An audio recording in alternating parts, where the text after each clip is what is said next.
আসসালামু আলাইকুম। প্রিয় দর্শক, আজকে আমরা মাটি পরীক্ষা করতে আসছি। তো মাটি পরীক্ষা করতে গেলে কেন আমরা মাটি পরীক্ষাটা করব? এটার কারণটা জানবো। মাটি পরীক্ষা করব আমাদের যে সবজি মৌসুম যেকোনো মৌসুমে মনে করেন রবি, খরিফ 1, খরিফ 2 এই মৌসুমগুলাতে যদি আমরা ফসল করি, আমাদের এই জমিতে পুষ্টি উপাদান আছে কিনা এটা জানার জন্য আমরা এই মাটি পরীক্ষা করব। তো আমরা আজকে এখানে কিভাবে মাটি পরীক্ষা করতে হয়, এর জন্য আগে আমরা জমিটাকে জমির যে ৪ কোণা আছে, ৪ কোণার আইল আছে, আইল থেকে অন্ততপক্ষে ২ থেকে ৩ ফুট ভিতরে করতে হবে। তো ৩ ফুট ভিতরে করব। দেখুন আমরা আগে জমির যে উপরের আগাছা আছে, আগাছাটা আমরা পরিষ্কার করে নিব।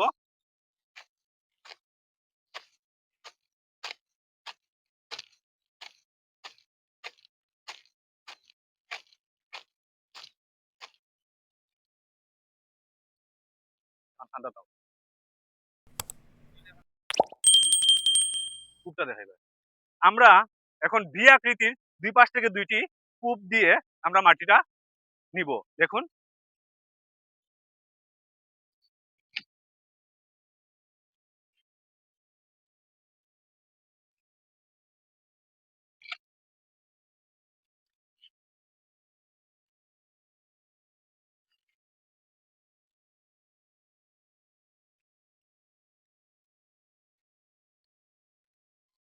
এই ভি আকৃতিটা ভালো করে দেখাও।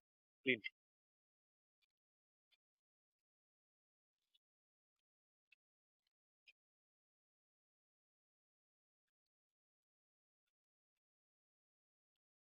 হুম, তুমি স্টপ মারো।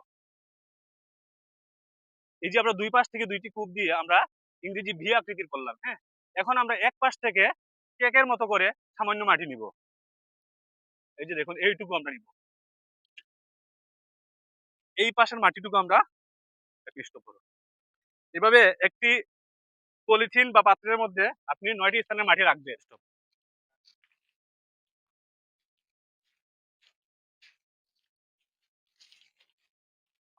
মাটি যেন এরকম ৯টি স্থান থেকে নেওয়া হয় ভালো করে লক্ষ্য রাখবেন। এছাড়াও মাটিতে আগাছা এবং পাথরকণা, ইটের কণা যেন না থাকে ভালো করে লক্ষ্য রাখবেন।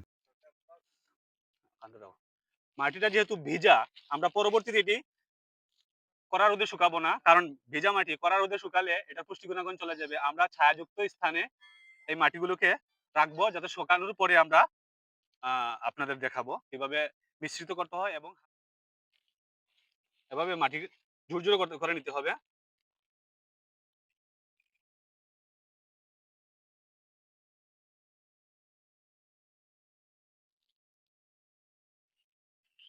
আমার এখানে প্রায় ২ কেজির মতো মাটি চলে আসছে। আমার প্রয়োজন ১/২ কেজি মাটি। এখন আমরা এই মাটিগুলোকে আমরা কিছু কমিয়ে নিব। তো এর জন্য আমাদেরকে কি ১ম এ এভাবে আমরা মাটি ঝুরঝুরা করার পরে একটু গোল করে নিব। এরপরে এভাবে ৪ ভাগ করব। কোনাকুনি আমরা ২ পাশ থেকে মাটি ফেলে দিব। আর এই ২ পাশ রাখলাম। এই ২ পাশ রাখার পরে আমার এখানে আছে এখনো ১ কেজি মাটি। আমরা এই ১ কেজি মাটি এখানে আবার অর্ধেক করতে হবে। আমার ১/২ কেজি প্রয়োজন। তাহলে আবার এটাকে মিক্স করব। মিক্স করার পর আমরা কি করব? ৪ ভাগ করব। ১ম যেহেতু এই কর্নার ফেলছি, এখন আমরা এই কর্নার ফেলবো। তাহলে এই কর্নার। আমরা এই ১/২ কেজি মাটি এটি পলি ব্যাগে নিব।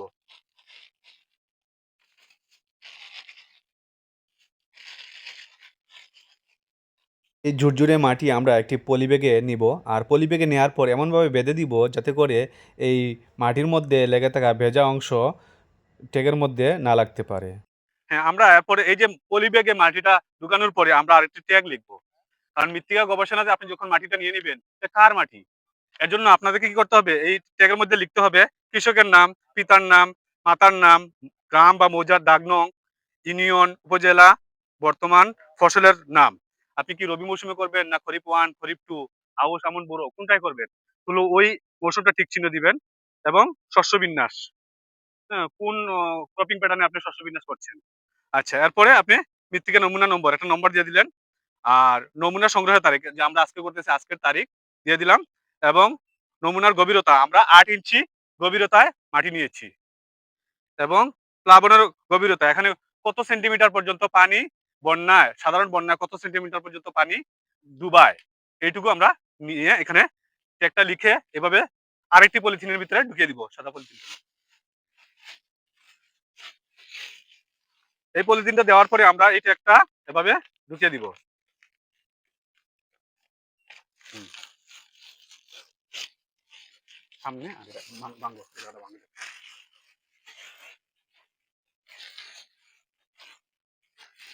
আপনি গিট্টু দিতে পারেন অথবা কোনো কিছু দিয়ে বেঁধে দিবেন। আমরা রাবার দিয়ে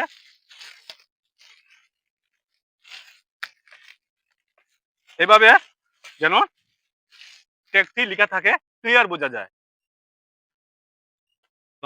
এরপর আমরা এই মাটিগুলোকে মৃত্তিকা গবেষণা কেন্দ্রে পাঠিয়ে দিব। সপ্তাহখানিক পর ওনারা পরীক্ষা করে এটার রেজাল্ট দিবে। তো যখন এই রেজাল্ট পাওয়া যাবে তখন আপনারা সুষম মাত্রায় সার প্রয়োগ করতে পারবেন, তখন ভালো ফলন হবে ইনশাল্লাহ।